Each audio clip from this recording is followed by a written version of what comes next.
get some benefit if polar bears are disappearing, but in the long run, the loss of habitat will probably have some fairly devastating impacts on them. The question is whether they'll be able to move to other areas, and one of the real benefits they get in Canada, and I'll show you why in a few minutes, is that northern Canada is an archipelago of very large islands on which there are very few people.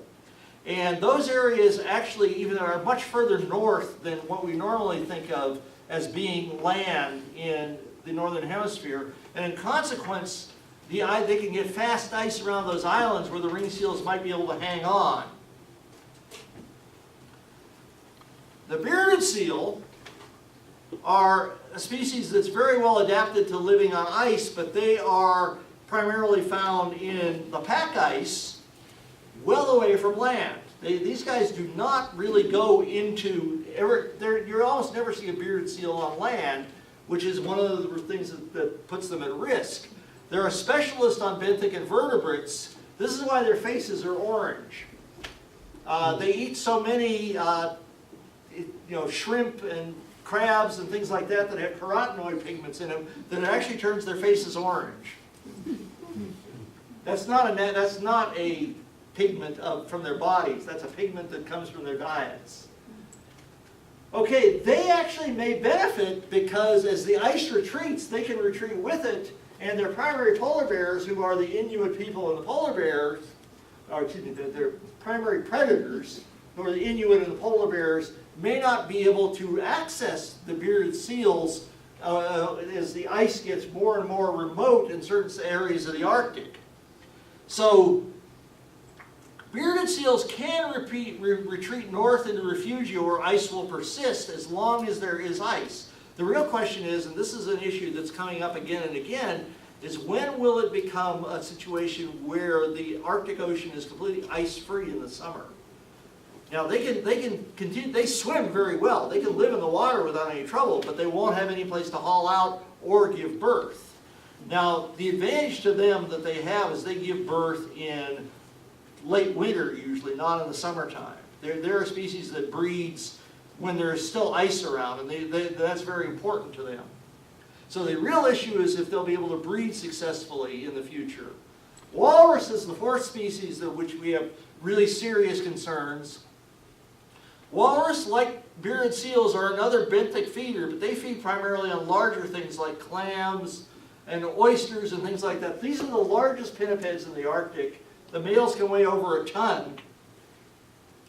Now, the interesting thing, or maybe the unnerving thing about walruses, is that they're the sole surviving species of a group that was much more diverse in the Miocene and the Pliocene, and was not polar. It lived in much more temperate, their ancestors lived in much more temperate regions. But they are now completely an Arctic species. They can haul out on land, but this would be hard on their calves because the way that walruses function is they breed, the females hang out on the pack ice and they breed, and walruses are kind of weird because they have a very long gestation period and a long period of parental care, so they don't have a breeding season as such. The females are usually pregnant for about 18 months, and the offspring they care for probably 2 to 3 years after birth, so that you can never tell when a female walrus will be in season except for the fact that she has a pup that she's about to wean. So the females and calves really depend upon the pack ice. The males actually do come down and hang out on land because they're not really worried about predators and they're pretty big and tough. So what we're really worrying about is as ice declines in the Arctic Ocean, there may be less and less space for walruses to be able to hang out in. All right, give you a brief overview of a couple of the cetaceans we're talking about. Narwhals are a small toothed whale, even though their primary tooth is the long tusk that the males have that makes them famous. They can hunt in open water and breed in the water. Like all cetaceans can breed in the water, but they're becoming very vulnerable to predation by orcas, which are now moving up into the ice-free waters in the Arctic and have already wiped out a couple of local narwhal populations in the Arctic. Without ice, there are fewer refugia for narwhal, and the orcas can find them and you know, since they're relatively slow and helpless, they're extremely vulnerable to predation. Now, predators very rarely drive species to extinction, but orcas can take a wide range of prey, which means that narwhals are one of the prey they can take, so they're not going to be dependent only on narwhals. They can take other species and knock the narwhal numbers down while they're preying on other species at the same time. Beluga, or beluga, in the US they're called beluga, in Russian they're called beluga, and that was the original name of the term, where the original name came from. These are relatively small toothed whales that feed primarily on fish. Beluga stick really close to coastlines, much closer than do narwhals, and they can even swim up rivers, which gets them out of the way of orcas. If orcas come into the area, belugas will just swim up the rivers into fresh water because they're perfectly happy to feed on char and salmon and things like that that are in those rivers. This is one species that might actually benefit from a decline in polar bears, but orcas might cancel out the benefits. Belugas are also found down well into the Bering Sea and into the Gulf of St. Lawrence, so that they're certainly capable of living for long periods without any ice. The final ice-associated species is the bowhead whale, which is the large baleen whale. They're the only baleen whale in the Arctic right now, and they're very strongly associated with ice. The key issues with them are how loss of ice might impact their food supply, which is primarily copepods and small shrimp. And if those were to decline, they might be in trouble. Now, they might actually be able to benefit from an increase in food supply with a reduction in ice. The adults are too large to be taken by orcas, but their offspring might be vulnerable. The main risk to bowheads, and this is a real interesting thing about them, these guys live to be over 200 years old. And they have very, very low rates of reproduction, and so if their numbers decline, they will be very slow to recover. We already see this with northern right whales, which are their closest living relatives, and the northern right whale is one of the few species of whale which has not recovered its numbers since the end of commercial whaling. Okay, there's these 4 regions in the Arctic that we have talked about before, and I want to show you what they are in terms of relative vulnerability and all. This is the Siberian sector, which is the largest by far. And there's very few islands, and there are no islands up near the pole in Siberia. So Siberia has already lost a tremendous amount of ice, I think this may have been the case for a long time because most of the Siberian indigenous peoples do not depend very heavily upon marine mammals for food. Only the Chukchi and a few people in this area do. All right, this is the Chukchi Center, which is basically above Alaska. And it also has no islands or much in the way of habitat up near the pole, so it's also a large empty ocean, and these are the 2 areas that have experienced the most loss of ice. The Canadian archipelago here, and here you can see what I mean about all these islands, and these islands go all like Baffin Island and some of the others go almost up to the pole here. These areas still have retained ice, even in the period of climate change, which provides refugia for a lot of the species we're talking about.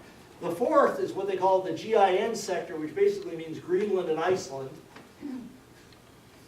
And that is, again, northern Greenland is fairly close to the pole, so there's some refugia up in here. Also Svalbard, which is in this area, which is actually part of Norway, believe it or not.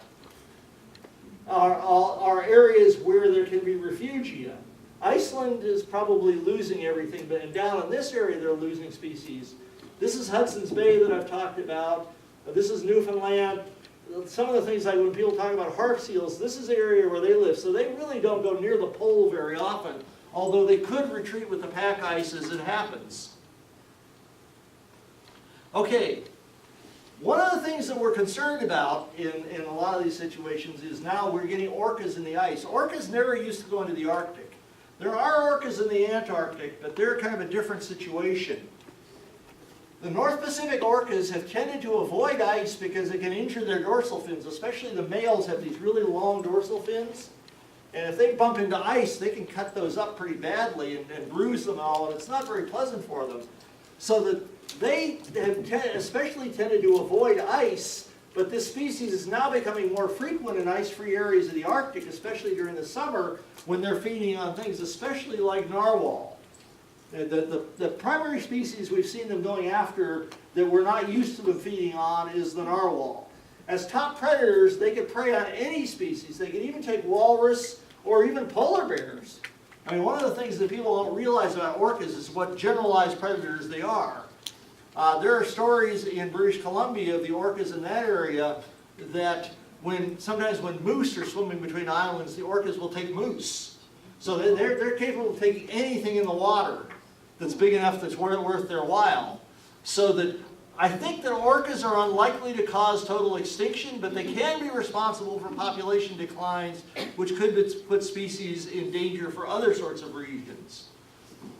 Okay, finally, what do I think is going to happen? That's one of the saddest pictures I've ever seen. That's a starving polar bear. We will probably lose polar bears, especially in Siberia and the Chukchi sectors. In fact, we may already have lost a lot of them in those areas. Over the next 30 years, I think we'll lose them all. Ringed seals may have to evolve to live in pack ice or persist only in the northern Canadian archipelago. Their numbers will decline, but I don't think they'll go extinct. Bearded seals, I think, will retreat north with the ice, and they will probably benefit from the absence of polar bears as potential predators on them. Walrus are going to have to come up with something because they're going to have to figure out a way to breed that doesn't involve ice. They can either retreat way up to the north, which will not be probably to their benefit, or find ways to raise their calves on land. If they're raising calves on land, the calves will be more vulnerable to predators and polar bears, wolves, grizzly bears, all sorts of species if they're raising calves on land. So that's at risk. So that my feeling is the two species that are in the most danger of extinction that are living in the Arctic are the polar bears and the walrus. I think the seals can escape. I think the whales may suffer a little bit, but they may show some decline in numbers, but I think they'll all make it through without too much difficulty. But all of these species are vulnerable to varying degrees. The polar bears and the walrus are the most vulnerable. I hate to end on a sad note, but that's what I have. Thank you. Okay,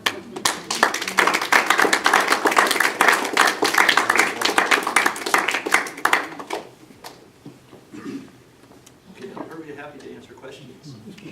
Anybody has any? If I haven't depressed everybody too much. Can you talk a little bit more about this particular photo? I don't have that much detail on it. This is one of the polar bears that was unable to, a younger polar bear that was unable to migrate out because there was no ice close to land, and they took a picture of him. When they took that picture, they suspected he didn't have more than a few weeks at the time. I mean, he's probably no longer with us on this planet, would be my guess, unless he managed to find something now. Now, one of the things that has happened, okay, and this gets really, really strange, is that sometimes a whale will end up washing ashore dead in some of these areas. And then the polar bears and the grizzly bears, in fact, some people suspect this is where the polar bears and the grizzly bears get together, because they both say, look at all that meat. And they actually burrow inside the whale. They will dig inside the whale, and sometimes you get these red polar bears coming out of the inside of a whale where they've been eating it from the inside out, like some sort of odd alien parasite or something. But, there isn't enough of that to keep them going. They are primarily predators on ringed seals. They're pretty good at it. As the environment where the ringed seals live retreats, and they're going to have to, I mean, they're not good at swimming hundreds of miles to get to the ice. So this is why they're the ones that are in the most trouble. They'll probably hang out the longest in the Canadian archipelago, because the Canadian archipelago has all that land up there where ice can hang out between the islands and all.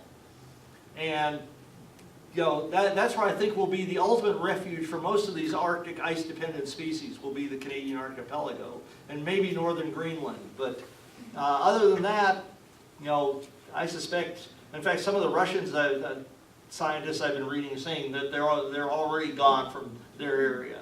That they used to worry in the winter about polar bears going after their They have scientists out at these remote weather stations and all in northern Siberia, and they're saying that they're not having that problem. They had it for a while, but they actually would go out and either shoot the polar bears or shoot flares at them or something which would chase them away. But the polar bears were desperate enough to actually try to attack. But over the last 10 or 15 years or so, that problem has declined, which they think, and I pretty much agree with them, that means that the polar bears are basically disappearing from that area. Yes, sir. What is your projection on how quickly the ice will be gone?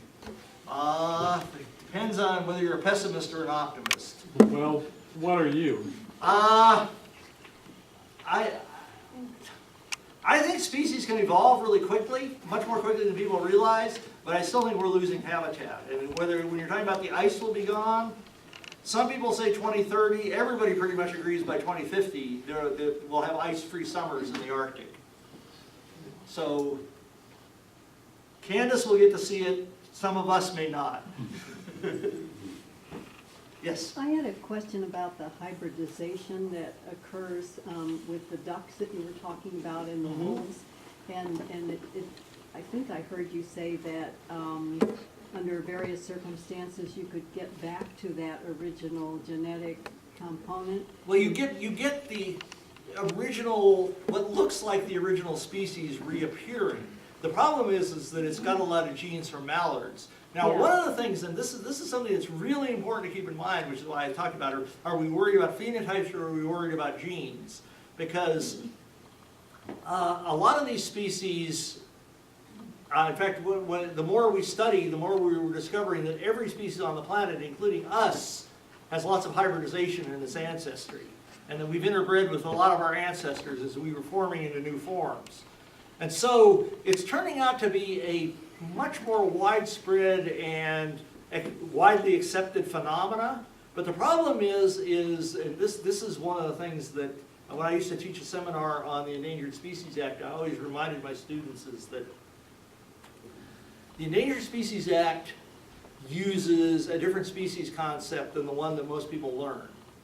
The Endangered Species Act uses a species concept that relies upon subspecies and populations that are endangered. But most people, when they think about species, think about some sort of ideal pure type. Whether or not people think of themselves as being, eugenicists, there's a certain amount of eugenics thinking in a lot of scientists about, especially when they're trying to identify species.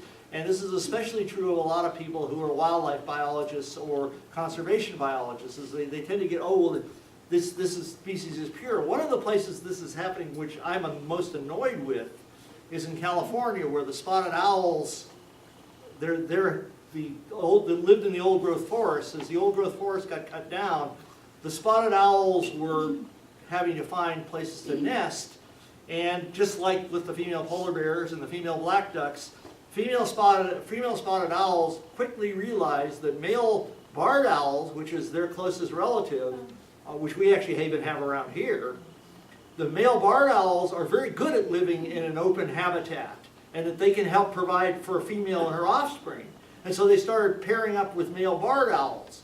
Well, the conservationists in California were having conniptions over this because we're going to lose the spotted owl, so they started killing barred owls in areas where there were spotted owls.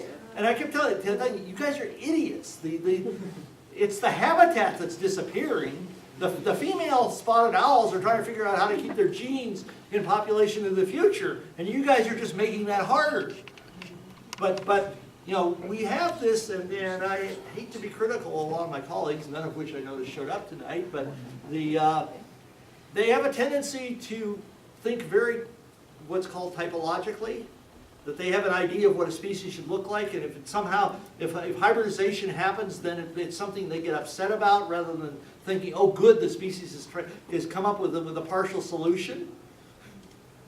And that's kind of the situation. And it's the same thing with the wolves and the coyotes. I mean, basically the hybridization is all male wolf, female coyote, at least initially, because as we used to joke about is female coyotes looking at a choice between a scrubby little male who weighs about 35 or 40 pounds and a big healthy male who weighs about 70 or 80 pounds are going to look and say, I want him, the big guy.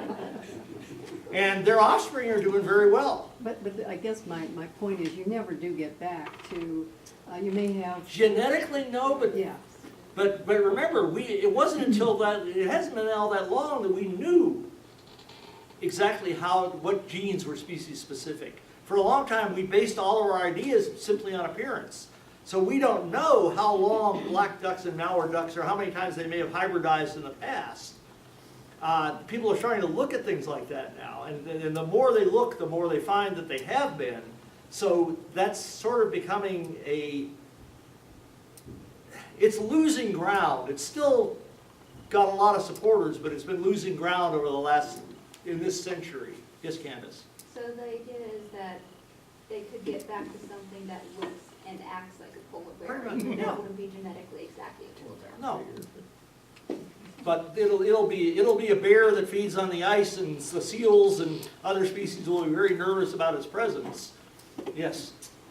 I came in late, I think you were talking at that point about the growth of certain creatures because of climate change. And so is that why we have armadillos in Kansas? Yes. In a simple answer, yes. In a more complicated answer, that's part of the story. But armadillos have been able definitely to move up into this area. So have scissor-tailed flycatchers. Right. the other Scissor-tailed part of the flycatchers, story the are same bird of eggs Oklahoma, are- but now you can see them, I can see them out in Jefferson County periodically.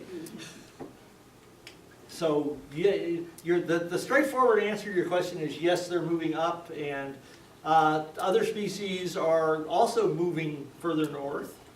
The Canadians have very mixed feelings about climate change, because at some levels they're thinking, oh, we'll actually get a decent growing season. On the other hand, they're worrying, okay, what'll that mean in terms of other stuff that we depend on economically?